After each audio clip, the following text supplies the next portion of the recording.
Welcome to problem 6. Today, October the 12th, a Saturday afternoon.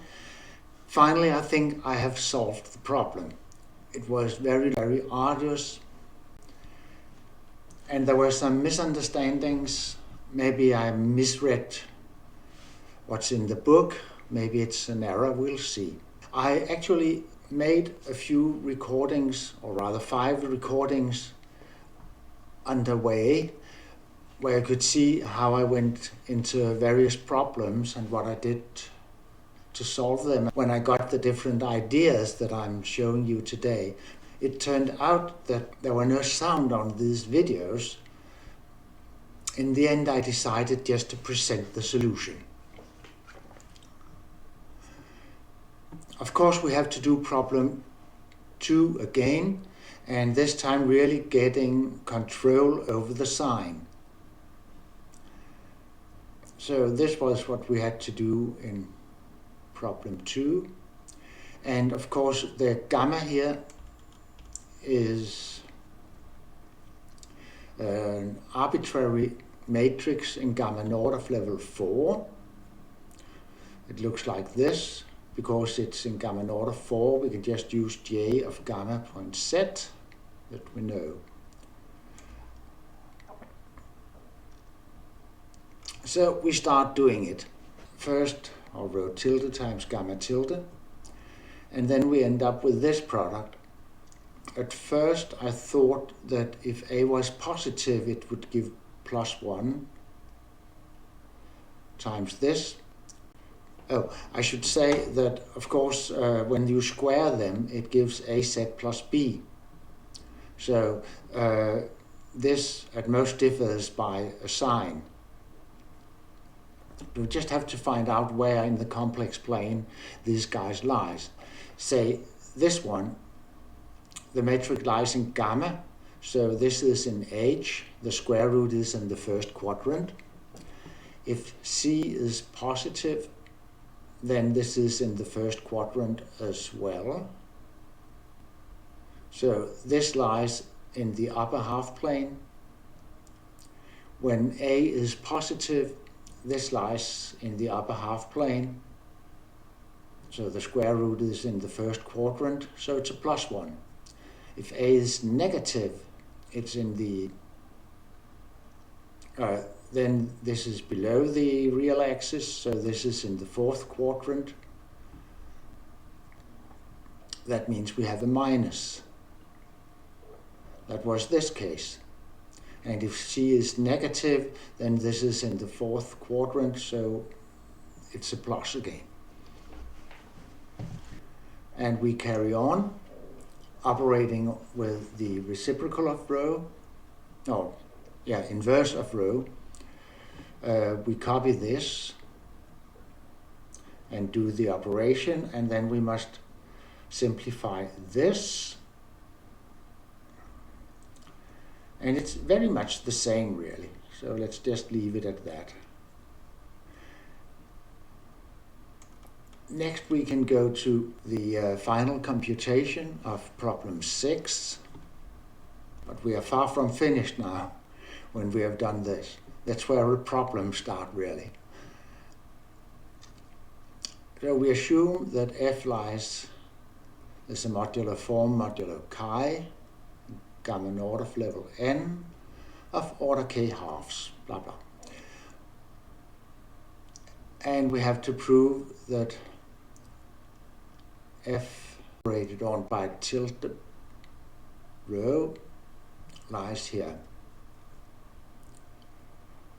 And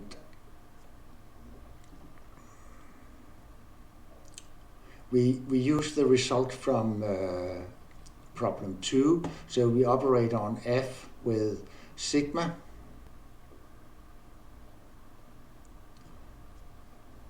No, this is wrong. Sigma was the matrix we got from problem 2. Rho,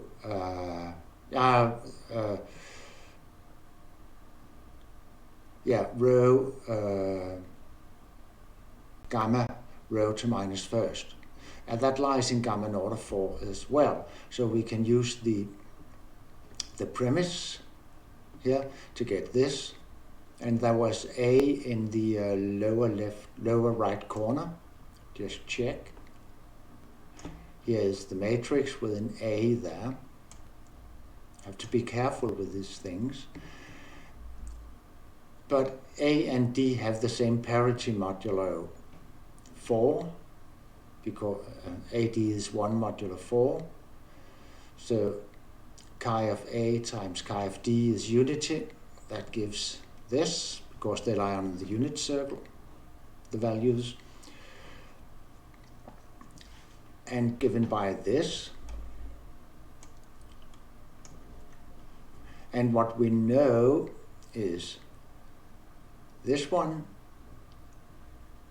that is F sigma tilde. But we have to find this one, or to express it in terms of this one. So we take the factors out, C over D, epsilon D to minus first, and the sign, which comes, well, I'll explain later. Now, yeah, that has to be raised to minus kth. And then to get this, we put the reciprocal in there, but it's plus minus 1, that's the same. And the reciprocal also to minus kth. And then we can reduce. We use the multiplicativity of the symbol, minus b on A times n of A. And then we get this. We need to find this. From what I've shown you, this should be tu. So we have to show that this times tu. Next, we have to show that n on A equals n on D, which neither that is trivial. So we have two problems where we have to work on the indices. This one I worked on first. I got the idea to multiply by C over A twice. Yeah, and then use multiplicativity, and then we get C on D times C on A, which turns out to be 1. I'll show that in a minute. And then we get this.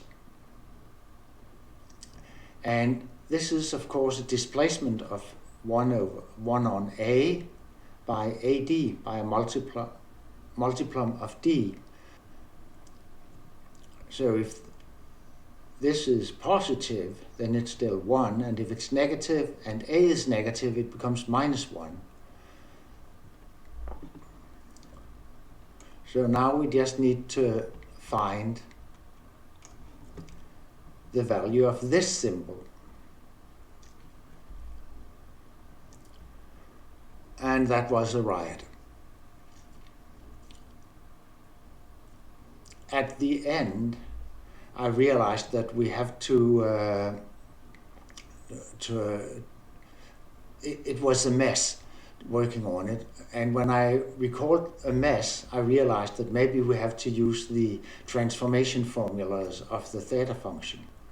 So going back to this guy, where we have an arbitrary one, then let's look at the reciprocal. You see, here we get C over A. And here we get C over D. So once I realized this, then it was easy to get this idea to let them operate on each other.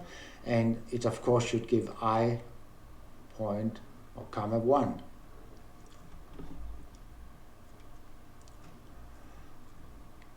And we end up multiplying this.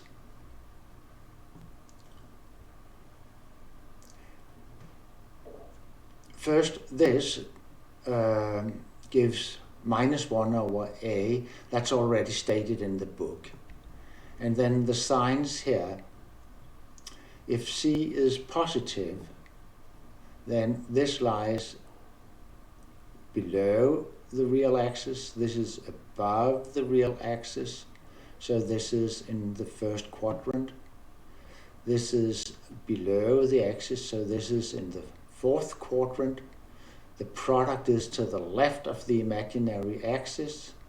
The square of it obviously gives unity, so it's plus minus 1. It must be plus. If c is negative, the same reasoning gives that it's plus.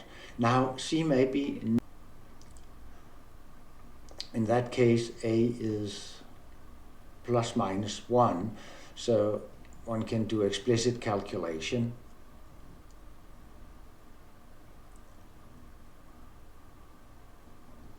If a is positive, it just gives unity, but if a is minus 1, then it gives the imaginary unit squared, which is minus 1.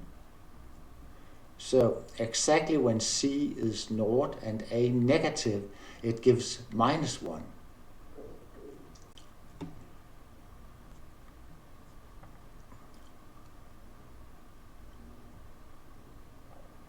But it doesn't.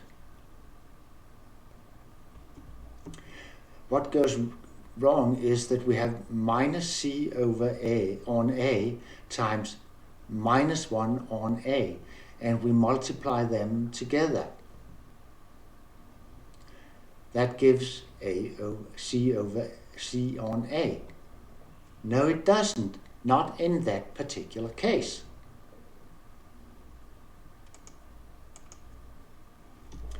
I have worked on it here to show it to you. Multiplicativity fails when one of the factors are vanish and the other is negative. As an example, take null on minus 1 times minus 3 on minus 1. That should of course give null on minus 1, which is unity. This is unity, but this is minus 3 on 1, which is unity, so it altogether gives minus 1. And that means that in that special, we have to make an explicit calculation where it fits, because multiplicativity fails.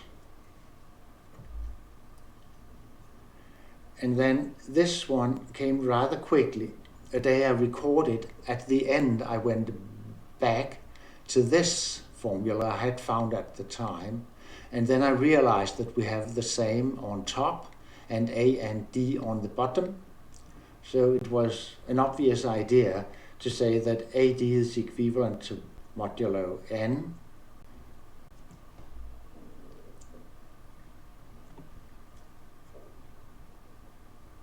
And then look at this matrix. It has determinant unity, and it lies in gamma naught of n.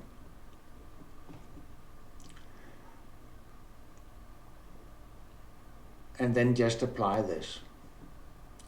So that was fortunately an easy one. Now we come to this. And something goes wrong when a is negative and one of the factors is negative. If b is naught and c is negative, it goes wrong. Multiplicativity fails.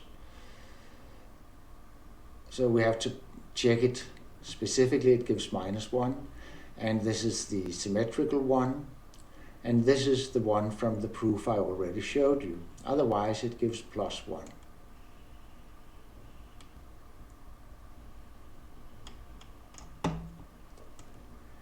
Now we can go to revisit problem 2.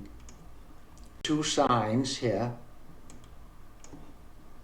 We get T and U. We need to multiply them, and then compare with S. So welcome to the show. Now the product gives -1 if one is negative and the other is plus. So if A is negative, C greater than or equal to 0, and B positive. The other case is A negative and B less than or equal to 0, and then C being negative. Otherwise it's plus. Then we have to argue that these two are equivalent, that this is the same function. And now if we take C equals 0 out here and B positive, then it's -1. And we take C equals 0 out as a special case. That was what we did. B equals 0 as a special case. This is the condition we get. Otherwise, we have A is negative and B and C are non-zero and have the same sign. Thus, the product is 1 or greater than 1. And then AD is 1 plus BC is greater than 1. So that's the last case that combines these two, and otherwise it gives unity.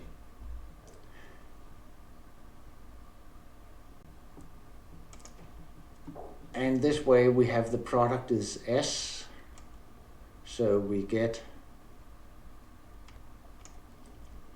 S up here, and then when we come down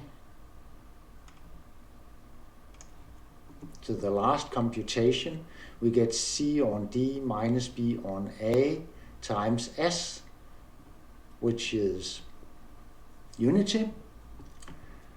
And finally, we have N on D times chi bar, N on D to minus kth,